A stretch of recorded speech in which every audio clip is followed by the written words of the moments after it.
When it's cold and wet in Britain and it's November and a manufacturer chooses to bring you to an exotic location, you can be pretty sure they don't have too much else to talk about. I don't know if that's why Mazda have chosen the beautiful surroundings of the Bay of Naples to launch their new 626. It was 20 years ago that Mazda first flew a small group of journalists to Japan to see the first 626. It was a very important car for the company. Up to then, they'd relied on Wankel rotary engines for their cars, and they'd been hit very hard indeed by the fuel crisis. In fact, sales in America had virtually stopped dead. So the 626 was vital to the survival of the company. Conventional four-cylinder engine, a four-door saloon that was not going to offend anybody. In the UK, we called it the Montrose, but the Japanese only allowed that for a year or so. After that, they insisted that it reverted to the numbers. Well, here we are, 20 years on, the fifth generation facelift of the 626.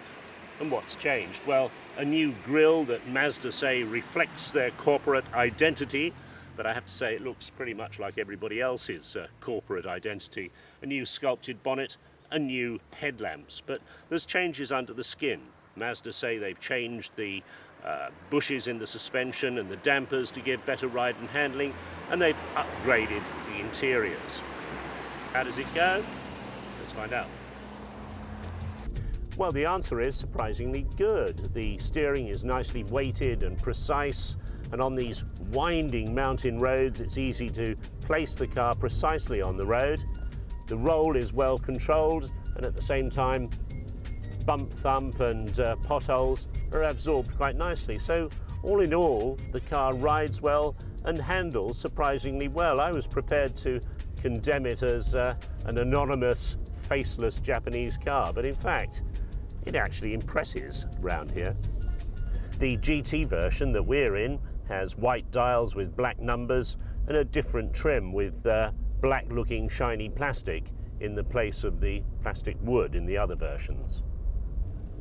That said, Mazda have achieved in making the car much quieter inside. The seats are supportive and comfortable, and you seem to sit quite high in it, a lot of space around and excellent visibility.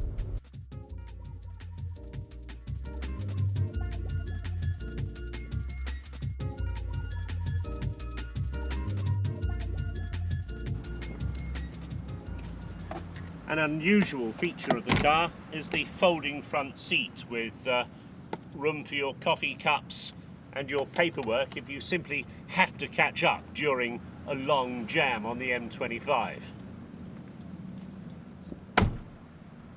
It has to be said, the Mazda 626 is a pretty conventional car. It looks much the same as the other cars in its class.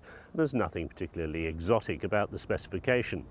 That said, Mazdas are very well built and they have a good reputation for reliability. And the more you drive this car, the more difficult it becomes not to like it.